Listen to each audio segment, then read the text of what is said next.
হরিয়া সকাল থেকে বাজারে কাঠ নিয়ে বসে আছে। সূর্য ধীরে ধীরে পশ্চিম আকাশে ঢলে পড়ছে। দিনের আলো ফিকে হয়ে আসছিল, কিন্তু তার একটি কাঠও বিক্রি হলো না। সারা দিন বসে থাকতে থাকতে তার শরীর ক্লান্ত হয়ে পড়েছিল। মুখে হতাশার ছাপ স্পষ্ট ছিল। সে বারবার লোকজনকে ডাকতে লাগলো। আরে ও ভাই, এই শোনো শোনো, সকাল থেকে সন্ধ্যা হয়ে গেল, আমার একটা কাঠও বিক্রি হলো না। আমিও তো জঙ্গল থেকে কাঠ কেটে আনি, কত কষ্ট করতে হয় জানো। একটা কাজ করো ভাই, আমি তোমাদের খুব কম দামে দিয়ে দেব, নিয়ে যাও না ভাই, আমার উপকার হবে। এমন সময় একজন ক্রেতা থামল। সে কাঠগুলো ভালো করে দেখে বলল, আচ্ছা, তাহলে ঠিক আছে ভাই, কিন্তু বলো তো, বেশি দামে তোমার এই কাঠ কে কিনবে? তুমি তো জানো, ভালো দামে বিক্রি হওয়া কাঠ তো ঝিলের ওপারের জঙ্গলে পাওয়া যায়। ওখানের কাঠের গুণ অনেক ভালো। তুমি এসব সস্তা কাঠ নিয়ে বসে আছো, দাও আমি এগুলো নিয়ে যাই সস্তা দামে। এই কথা বলে ক্রেতা খুব অল্প টাকা হরিয়ার হাতে দিয়ে সব কাঠ নিয়ে চলে গেল। হরিয়া চুপচাপ বাড়ির দিকে রওনা দিল। হরিয়া বাড়ি পৌঁছতে তার স্ত্রী গৌরীর হাতে খুব কম কয়েন তুলে দিল। গৌরী অবাক হয়ে বলল, আবার এত কম টাকা? তোমার কাঠগুলো ভালো দামে কেন বিক্রি হয় না? হরিয়া বলল, গৌরী, তুমি তো জানো, ঝিলের ওপারের জঙ্গলের কাঠের গুণ অনেক ভালো, তাই গ্রাহকেরা সেই কাঠই বেশি কিনতে চায়। এই কথা শুনে গৌরী ভয় পেয়ে গেল। না না, আমি তোমাকে ঝিলের ওপারের জঙ্গলে যেতে দেব না। আমি শুনেছি সেই ঝিল খুব রহস্যময়। হরিয়া বলল, দেখো গৌরী, যদি কয়েকদিনের মধ্যে আমার আয় না বাড়ে, তাহলে আমাকে ঝিলের ওপারের জঙ্গল থেকেই কাঠ কাটতে যেতে হবে। তারপর বলল, চলো, এখন তাড়াতাড়ি খাবার দাও, খুব ক্ষুধা লেগেছে। গৌরী দ্রুত চুলা জ্বালিয়ে রান্না করল এবং হরিয়ার সামনে খাবার পরিবেশন করল। খাওয়া শেষে হরিয়া আর গৌরী ঘুমিয়ে পড়ল।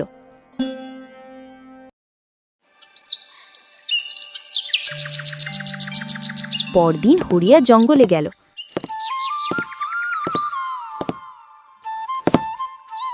কাঠ কাটতে কাটতে নিজের সাথে কথা বলতে লাগলো। চলো, আজ শেষবার চেষ্টা করি, কালকে ঝিলের ওপার থেকেই কাঠ কেটে আনবো, অন্তত কিছু ভালো টাকা তো পাবো।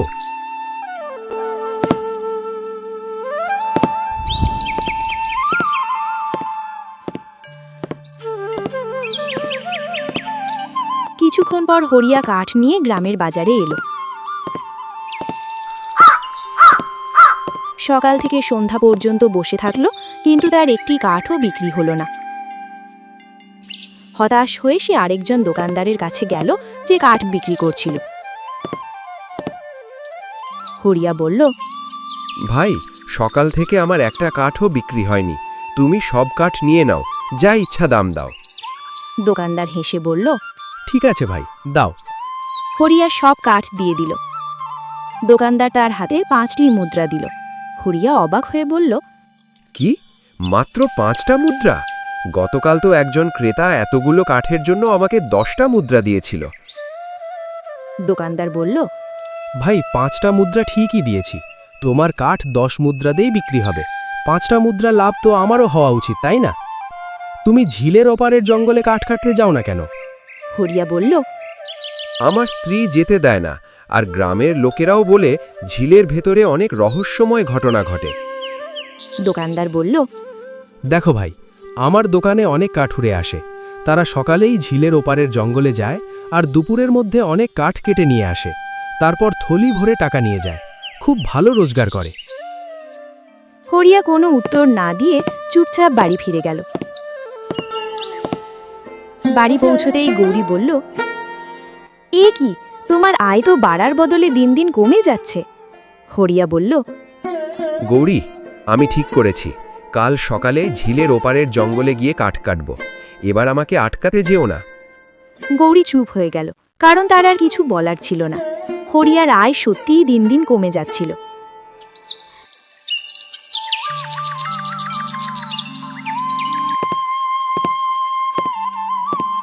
পরদিন সকালে হরিয়া তাড়াতাড়ি উঠে কুঠার নিয়ে ঝিলের ওপারের জঙ্গলের দিকে রওনা দিল।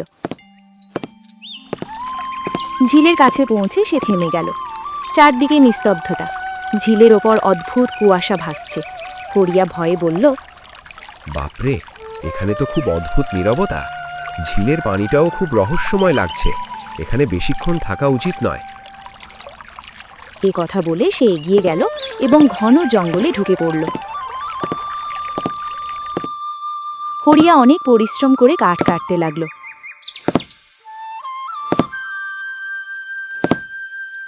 কিছুক্ষণ পর বলল, আচ্ছা, এখন আমাকে ফিরে যাওয়া উচিত।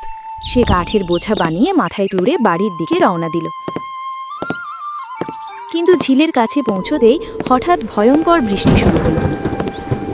হায় ভগবান, এটা তো সেই প্রবাদ। মাথা মুন্ডিতেই ওল পড়ল। হঠাৎ তার মাথার ওপর একটা কাঠ পড়ল এবং হরিয়া অজ্ঞান হয়ে গেল।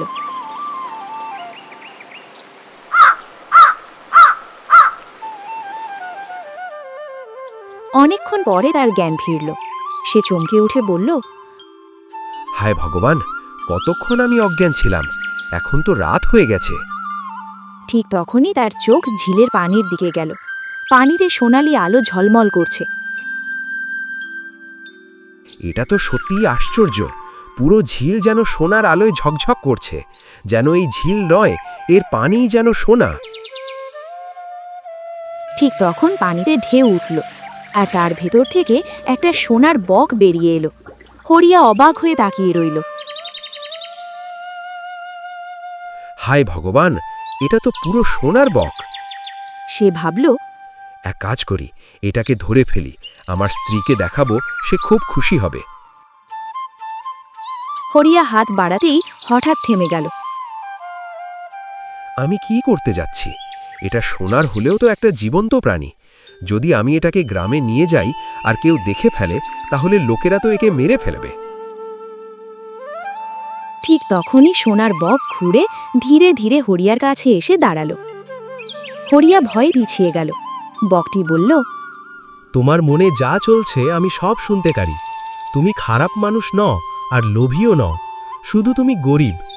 তবুও তোমার মনে ভালো আর মন্দের লড়াই চলছে, কারণ আমি অনেক মানুষকে দেখেছি যারা কষ্টে পড়ে মন্দ পথ বেছে নেয়। হরিয়া অবাক হয়ে বকের কথা শুনতে লাগলো। বকটি বলল, চিন্তা করো না। এ কথা বলে সে একটা সোনার ডিম হরিয়ার সামনে রেখে দিল।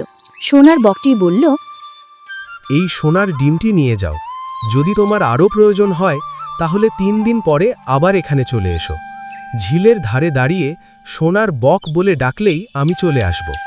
আমি শুধু তোমার ডাকে আসব, কারণ তোমার মন আমার সোনার শরীরের মতোই পরিষ্কার। এ কথা বলে সোনার বক ধীরে ধীরে অদৃশ্য হয়ে গেল।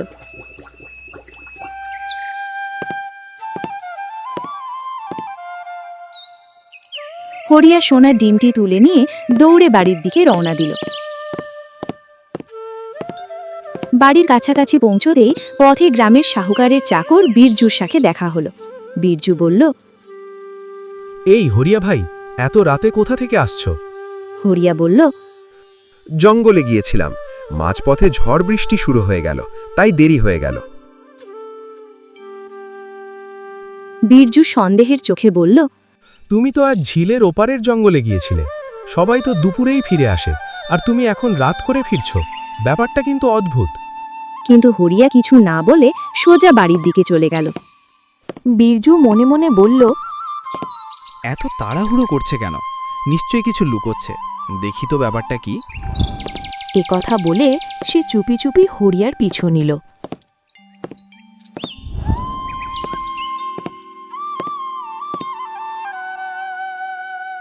বাড়িতে ঢুকতেই গৌরী বলল, হে ভগবান, এত দেরি কেন হলো? আর তোমার হাতে তো কোনো কাঠও নেই। হরিয়া বলল, সব কথা দরজায় দাঁড়িয়ে বলবে না আমাকে ভেতরে ঢুকতে দেবে? তারপর সে ভেতরে ঢুকে পড়ল। গৌরী জিজ্ঞেস করল, কি হয়েছে? তোমার মুখে এত ঘাম কেন? হরিয়া কাঁপা কণ্ঠে সব ঘটনা বলতে শুরু করল। সে সোনার ডিমটি গৌরীর হাতে দিয়ে বলল, গৌরী, আমি যা দেখেছি তা অবিশ্বাস্য। ঝিলের পানি সোনার আলোয় ঝলমল করছিল। তারপর একটা সোনার বক বেরিয়ে এলো এবং আমার সাথে কথা বলল। আর এই দেখো, এই সোনার ডিমটা আমাকে দিয়েছে। গৌরী বিস্ময়ে হতবাক হয়ে গেল। সে ডিমটা ভালো করে দেখে বলল, এটা তো পুরোপুরি সোনার। হরিয়া, আমরা যদি এটা বিক্রি করি তাহলে অনেক টাকা পাবো। তুমি একটা ব্যবসা শুরু করতে পারবে আর আমাদের জীবন ভালোভাবে কাটবে। তারপর বলল, আমার মনে হয় তুমি 3 দিন পরে আবার সেখানে যাবে, কিন্তু শুধু ধন্যবাদ দিতে আর বলবে যে তোমার আর কোনো ডিমের দরকার নেই, কারণ বেশি টাকা মানুষকে লোভী করে তোলে। হরিয়া বলল, হ্যাঁ, তুমি ঠিকই বলেছ। কিন্তু তারা জানত না যে তাদের এই কথোপকথন বাড়ির বাইরে দাঁড়িয়ে বীরজু সব শুনছিল। বীরজু মনে মনে বলল, ও, তাহলে হরিয়া সোনার বকের কাছ থেকে ডিম পেয়েছে। এটা তো মালিককে জানাতে হবে। এ কথা বলে সে দৌড়ে শাহুকারের বাড়ির দিকে গেল। শাহুকার রেগে বলল, এই রাতে কেন এসেছো? বীরজু সব ঘটনা খুলে বলল। শাহুকারের চোখে লোভ জেগে উঠল। সে বলল, সোনার ডিম আর সেই বোকা হরিয়া শুধু একটা ডিমেই খুশি। ওই সোনার বক তো আমার হওয়া উচিত। বীরজু খুশি হয়ে বলল, তাই তো আমি এসেছি মালিক, এখন বলুন কি করবেন। শাহুকার বলল, 3 দিন পরে যখন হরিয়া আবার ঝিলে যাবে তখন আমরা চুপি চুপি তার পিছু নেব। তারা জানত না যে তাদের এই কথোপকথন শাহুকারের আরেক চাকর সুখিয়া শুনে ফেলেছে। সুখিয়া রেগে বলল, ওরা যদি সব নিয়ে নেয় তাহলে আমার কি হবে? না, আমি কালই রাজাকে সব বলবো।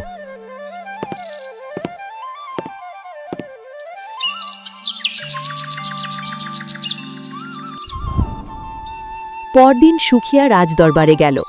রাজা বিক্রম সিংহাসনে বসেছিলেন। সুখিয়া সব ঘটনা খুলে বলল। রাজা অবাক হয়ে বললেন, যদি এটা সত্যি হয় তাহলে সেই সোনার বক আমার রাজপ্রাসাদে থাকা উচিত। তিনি সুখিয়াকে কিছু সোনার মুদ্রা দিয়ে বিদায় করলেন। মনে মনে বললেন, হরিয়া যাবে, তার পিছু শাহুকার যাবে, কিন্তু আমি তাদের আগেই গিয়ে লুকিয়ে থাকব। 3 দিন কেটে গেল। রাতে হরিয়া গৌরীকে বলল, গৌরী, আমি ঝিলের কাছে যাচ্ছি। গৌরী বলল, আমি তোমার সঙ্গে যাব। দুজন একসাথে জঙ্গলের দিকে রওনা দিল। কিছুক্ষণ পরে তারা ঝিলের কাছে পৌঁছল। হরিয়া ডাক দিল, শোনো, আমি এসে গেছি। কোথায় তুমি? হঠাৎ পানিতে ঢেউ উঠল আর সোনার বক বেরিয়ে এলো। সে জিজ্ঞেস করল, তোমার কি আরেকটি ডিমের দরকার? হরিয়া বলল, না, আমি শুধু তোমাকে ধন্যবাদ জানাতে এসেছি। আমার আর কিচ্ছু দরকার নেই। ঠিক তখনই ঝোপ থেকে শাহুকার আর বীরজু তলোয়ার নিয়ে বেরিয়ে এলো। শাহুকার চিৎকার করে বলল, তোমার জন্য একটা ডিমই যথেষ্ট হতে পারে, কিন্তু আমার না। আমি পুরো সোনার বকটাই চাই। হরিয়া চমকে উঠল। তোমরা এখানে কিভাবে এলে? বীরজু হেসে বলল, কি ভাবছিলে হরিয়া ভাই? আমরা কিছুই বুঝবো না? সেদিন রাতেই সব বুঝে গেছি। তোমার আর তোমার স্ত্রীর সব কথা শুনেছি আর সোনার ডিমও দেখেছি। ঠিক তখনই ঝোপের আড়াল থেকে আরেকজন বেরিয়ে এলো। সে ছিল রাজা বিক্রম। তলোয়ার হাতে তিনি বললেন, পিছিয়ে যাও, এই সোনার বক এখন আমার। শাহুকার চিৎকার করে বলল, কিসের রাজা? আমি তোকে মানি না। এই বক আমি নিয়ে যাব। চারিদিকে উত্তেজনা ছড়িয়ে পড়ল। ঠিক সেই মুহূর্তে ঝিলের জল কাঁপতে শুরু করল। রঙিন আলো ছড়িয়ে পড়ল চারিদিকে, আর ঝিল থেকে এক জলপরি বেরিয়ে এলো। সে রহস্যময়ী হাসি দিয়ে বলল, মনে হচ্ছে এই বকের জন্য অনেক দাবিদার তৈরি হয়েছে। সোনার বক রাজা বিক্রমের দিকে তাকিয়ে বলল, তুমি প্রতারণা করে এই রাজ্য দখল করেছ, তবুও তোমার লোভ শেষ হয়নি। রাজা বিক্রম অবাক হয়ে বলল, তুমি এসব কিভাবে জানো? বকটি বলল, আমি সব জানি। বহু বছর আগে তুমি এই রাজ্যের আসল রাজা সুরজ সিংহকে এই জঙ্গলে পাঠিয়েছিলে এবং পেছন থেকে তাকে হত্যার চেষ্টা করিয়েছিলে। সবাই অবাক হয়ে গেল। রাজা বিক্রম বলল, কিন্তু এখন কিছুই করার নেই। আমি রাজ্য পেয়েছি, আর এখন এই বকটাও আমার চাই। এই কথা বলে সে বকটিকে ধরে ফেলল।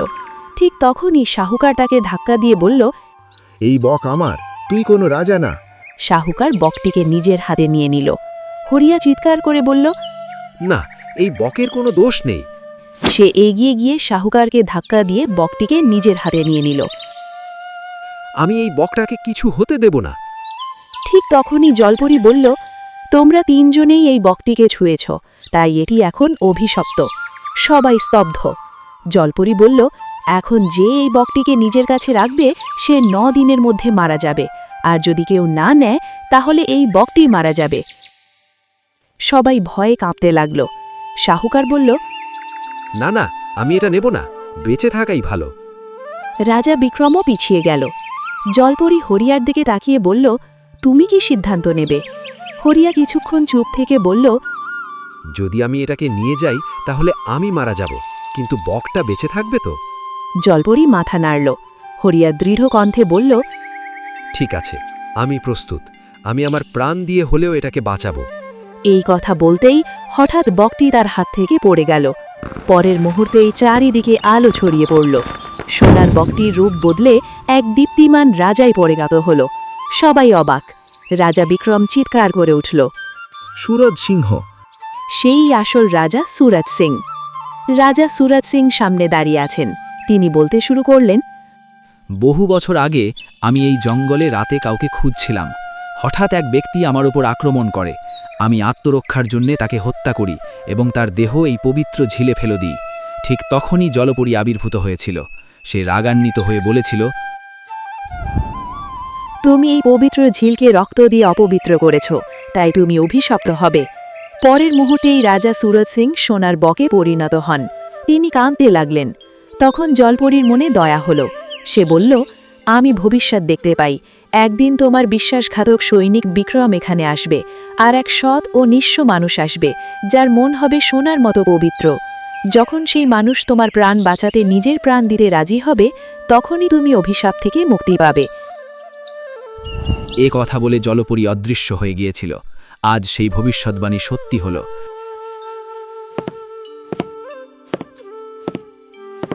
রাজা সুরজ সিং তলোয়ার উঠে বললেন, বিক্রম, তোমার বিশ্বাসঘাতকতার জন্য আমার পরিবার, আমার প্রজা সব হারিয়েছি। এক ঝলকে তিনি বিক্রমকে হত্যা করলেন।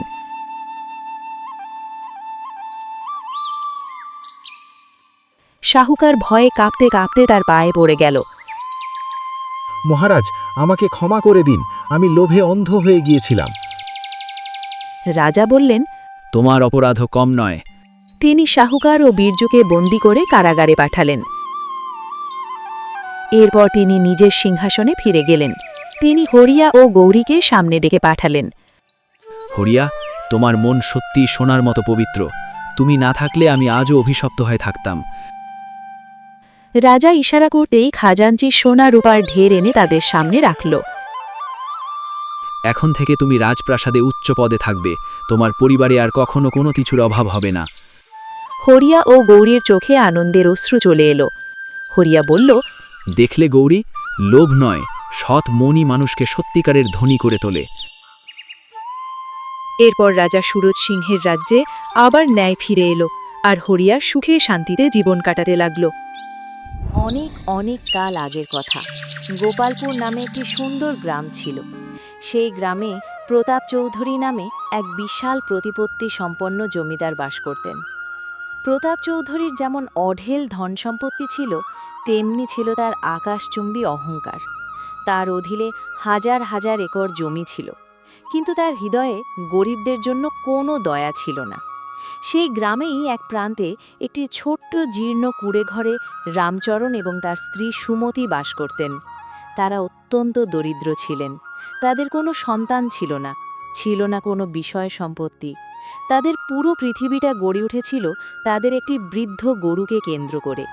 এই গরুটিকে তারা নিজেদের সন্তানের মতো লালন পালন করতেন।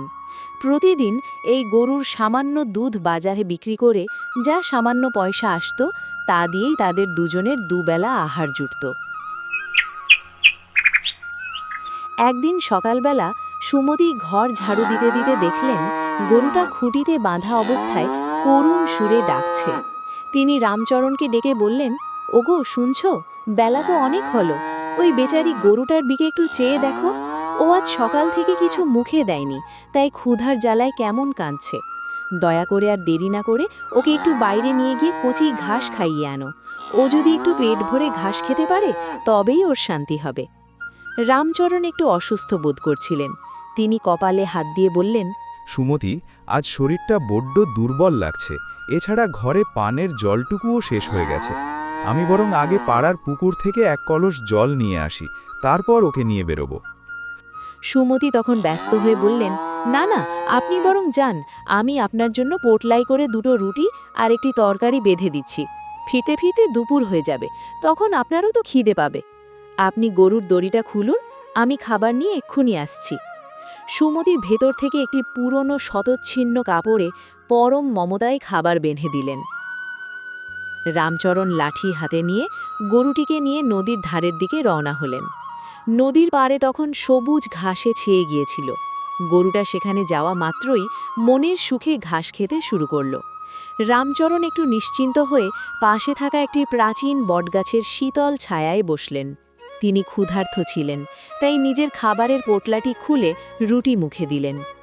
ঠিক সেই নদীর ধারেই ছিল জমিদার প্রতাপ চৌধুরীর বিশাল ধানি জমি। চারদিকে শক্ত কাঁটাতারের বেড়া ছিল বটে, কিন্তু গরুটা ঘাস খুঁজতে খুঁজতে কখন যে বেড়ার একটি ভাঙা অংশ দিয়ে জমিদারের ফসলি জমিতে ঢুকে পড়েছে তা রামচরণ খেয়ালই করেননি। গরুটা আপন মনে জমিদারের টাটকা কচি ফসল খেতে শুরু করে। হঠাৎ জমিদারের এক উদ্ধত লাঠিয়াল কর্মচারী সেখানে হাজির হল। গরুকে ফসল খেতে দেখে সে চিৎকার শুরু করল। তোর এত বড় সাহস যে চৌধুরী বাবুর খাস জমিতে গরু ঢুকিয়েছিস! এই মরণ তোকে আজই ডেকে এনেছে। বলেই সে তার হাতের মোটা লাঠি দিয়ে গরুটিকে নির্দয়ভাবে পেটাতে শুরু করল। অবলা প্রাণীটি ব্যথায় আর্তনাদ করে উঠল। সেই ডাক শুনে রামচরণ হাতের খাবার ফেলে দৌড়ে সেখানে এলেন। তিনি 2 হাত জোর করে বললেন, বাবা থামো, মেরো না ওকে। ও একটা বোবা প্রাণী, ও তো ভালো মন্দের তফাৎ বোঝে না। ও তোমার কি ক্ষতি করেছে বলো তো? কর্মচারী রাগে গড়গড় করতে করতে বলল, কি ক্ষতি করেছে জিজ্ঞেস করছিস? এই জমির ফসল সোনার চেয়ে দামি। তোর গরু সেই ফসল খেয়েছে, এখন এটা জমিদারের কাছেই যাবে। উনিই ঠিক করবেন এর সাজা কি হবে। রামচরণ কান্নায় ভেঙে পড়লেন। দেখো বাবা, আমরা দুজন বুড়ো মানুষ, এই গরুটার ওপর ভরসা করেই আমাদের প্রাণ টিকে আছে। ওকে নিয়ে গেলে আমরা কিভাবে বাঁচব? আমি নিজে জমিদারের কাছে যাব, তার পা ধরে মিনতি করব, দয়া করে আমার লক্ষ্মীটিকে ছেড়ে দাও। কিন্তু সেই পাষাণ কর্মচারীর মনে মায়া হলো না। সে ধমক দিয়ে বলল, তোর মতো কত ভিখারি আমি রোজ দেখি। যা, জমিদার বাড়িতে গিয়ে নিজের ভাগ্য পরীক্ষা কর, গেলেই বুঝবি বাঘের থাবা কাকে বলে। রামচরণ শূন্য হাতে কাঁদতে কাঁদতে বাড়ি ফিরলেন। তাকে ওভাবে একা ফিরে আসতে দেখে সুমতি বুক ধরফর করে দৌড়ে এলেন। এ কি ওগো, আপনি এমন করে কাঁদছেন কেন?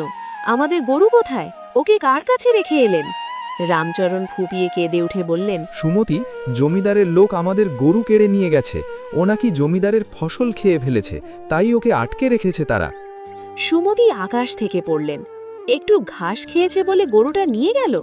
মানুষ হলে না হয় বুদ্ধি থাকে, কিন্তু পশুর কি বুদ্ধি আছে? যেখানে ঘাস দেখেছে সেখানেই তো ও যাবে। জমিদার কি এতই দয়াহীন? আপনি এখনই রাজপ্রাসাদে যান, আমাদের এই অন্যায়ের বিচার চাইতে হবে। পরদিন রামচরণ কাঁপতে কাঁপতে জমিদারের মহলে গেলেন। সেখানে প্রতাপ চৌধুরী দর্পের সাথে বসেছিলেন। রামচরণ হাত জোড় করে বললেন, আমি বড় নিঃস্ব মানুষ, আপনার লোক আমার গরু ধরে এনেছে। দয়া করে আমার ওপর রহম করুন, আমার গরু আমাকে ফিরিয়ে দিন। জমিদার গম্ভীর কণ্ঠে বললেন, তোর গরু আমার অনেক টাকার ফসল নষ্ট করেছে। এর জন্য তোকে 50 টাকা জরিমানা দিতে হবে। টাকা না দিলে গরু আর কোনোদিন ফেরত পাবি না। রামচরণ মাথায় হাত দিয়ে বসে পড়লেন। বাবু, আমার কাছে তো 1 মুঠো চাল কেনার পয়সা নেই, আমি 50 টাকা কোথা থেকে দেব? জমিদার ক্ষেপে গিয়ে চিৎকার করে বললেন, তোর এত সাহস যে আমার মুখের ওপর তর্ক করছিস? ওরে কে আছিস? এই বুড়োকে 10টা চাবুক মেরে রাস্তা ছুঁড়ে ফেলে দে, যাতে আর কেউ আমার সামনে আসার সাহস না পায়। রামচরণকে নির্মমভাবে চাবুক মারা হলো। তিনি যন্ত্রণায় কাঁতরাতে কাঁতরাতে কোনো মতে বাড়ি ফিরলেন। সুমতি সব শুনে বললেন, না, এই জমিদার মানুষের কথা শুনবে না। এখন আমাদের একমাত্র আশা এই রাজ্যের মহারাজ। তিনি খুব নেকদিল এবং দয়ালু, তিনি নিশ্চয়ই আমাদের দুঃখ বুঝবেন। রামচরণ চিন্তিত হয়ে বললেন, মহারাজ তো বিচার করবেন, কিন্তু আমরা তো অশিক্ষিত মানুষ। মহারাজের দরবারে তো কত বড় বড় পণ্ডিত থাকেন, আমরা আমাদের এই কষ্টের কথা মহারাজকে বোঝাবো কিভাবে? সারা রাত দুজনে বসে চিন্তা করলেন। শেষে রামচরণের মাথায় এক অনন্য বুদ্ধি এলো। তিনি একটি বড় কাঠের তক্তা জোগাড় করলেন এবং কয়লা দিয়ে তাতে ছবি আঁকতে শুরু করলেন। তিনি ছবি আঁকলেন তাদের কুঁড়ে ঘর, জমিদারের বড় মহল, তার পাশের ফসল ক্ষেত, আর পিঠে 10টা চাবুকের সেই রক্তাক্ত 10টা কালো দাগ। তিনি সেই তক্তাটি পিঠে বেঁধে নিলেন। সুমতি আশীর্বাদ করে বললেন, সাবধানে যাবেন, ভগবান আপনার সহায় হন। রামচরণ হাঁটতে হাঁটতে এক ঘন জঙ্গলের ভেতর দিয়ে যাচ্ছিলেন। রোদে আর ক্লান্তিতে তিনি বিধ্বস্ত হয়ে এক গাছের তলায় বসলেন। ঠিক সেই সময় সেখানে দুজন শিকারী ছিলেন, যারা আসলে ছিলেন ছদ্মবেশে মহারাজ এবং তার সেনাপতি। তারা বৃদ্ধের এই অদ্ভুত তক্তা দেখে কৌতূহলী হলেন। শিকারী অর্থাৎ মহারাজ এগিয়ে এসে বললেন, বড়মশাই, আপনি কোথা থেকে আসছেন, আর এই পিঠে কি বয়ে বেড়াচ্ছেন? আগে এই ফলগুলো খেয়ে একটু জল পান করুন। রামচরণ ফল খেয়ে কিছুটা বল পেলেন। তারপর তক্তার ওপর আঁকা ছবিগুলো দেখিয়ে এক এক করে পুরো কাহিনীটি বর্ণনা করলেন। তিনি জানতেন না যে তিনি স্বয়ং মহারাজের কাছেই নালিশ করছেন। মহারাজ সব শুনে গম্ভীর হলেন এবং বললেন, আপনি চিন্তা করবেন না, মহারাজ নিশ্চয়ই আপনাকে বিচার দেবেন। পরদিন রামচরণ রাজদরবারে পৌঁছলেন। রাজসভার মন্ত্রীরা সেই তক্তা দেখে হাসাহাসি শুরু করলেন। আরে ও বুড়ো, এটা কি এনেছিস? রাজার কাছে বিচার চাইতে এসেছিস নাকি তামাশা করতে? কিন্তু মহারাজ, যিনি শিকারীর বেশে ছিলেন, সিংহাসন থেকে উঠে বললেন, চুপ করুন মন্ত্রীগণ, আগে দেখতে দিন উনি কি বলতে চান। মহারাজ তক্তাটি নিলেন এবং বললেন, বাবা, আপনি কি বোঝাতে চেয়েছেন যে আপনার ভাঙা বেড়া দিয়ে গরু ঢুকেছিল? আর এই যে 10টি দাগ, এর মানে কি জমিদার আপনাকে 10 বার চাবুক মেরেছে? রামচরণ অবাক হয়ে বললেন, মহারাজ, আপনি তো ঠিক ধরেছেন। আমার মনের সব কথা তো আপনি মুখ দেখে নয়, এই ছবি দেখে বুঝে নিলেন। আপনিই প্রকৃত রাজা। মহারাজ তৎক্ষণাৎ আদেশ দিলেন, যাও, এক্ষুনি জমিদার প্রতাপ চৌধুরীকে বন্দি করে নিয়ে এসো, আর এই বৃদ্ধের যত ক্ষতি হয়েছে তার 10 গুণ ক্ষতিপূরণ আদায় করো। পরদিন দেখা গেল জমিদার প্রতাপ চৌধুরী নিজে রামচরণের কুঁড়ে ঘরের সামনে দাঁড়িয়ে আছেন। মহারাজের ভয়ে তার অহংকার ধুলোয় মিশে গেছে। তিনি রামচরণের পা ধরে ক্ষমা চাইলেন এবং মহারাজের হুকুমে রামচরণকে একটি বিশাল পাকা বাড়ি, চাষের জন্য অনেক জমি এবং 5টি দুধাল গরু দান করলেন। সুমতি আর রামচরণ বাকি জীবন খুব সুখে কাটালেন। তারা সবসময় মহারাজের জন্য প্রার্থনা করতেন। তবে রামচরণ কোনোদিন জানতে পারেননি যে জঙ্গলে যে শিকারী তাকে সাহায্য করেছিল তিনি আর কেউ নন, স্বয়ং মহারাজ ছিলেন। এই রকম আরও ভিডিও দেখার জন্য এই চ্যানেলটিকে অবশ্যই সাবস্ক্রাইব করো আর ভিডিওটিতে লাইক করে কমেন্টে জানাও তোমরা কোথা থেকে ভিডিওটি দেখছো। দেখা হবে পরবর্তী ভিডিওতে।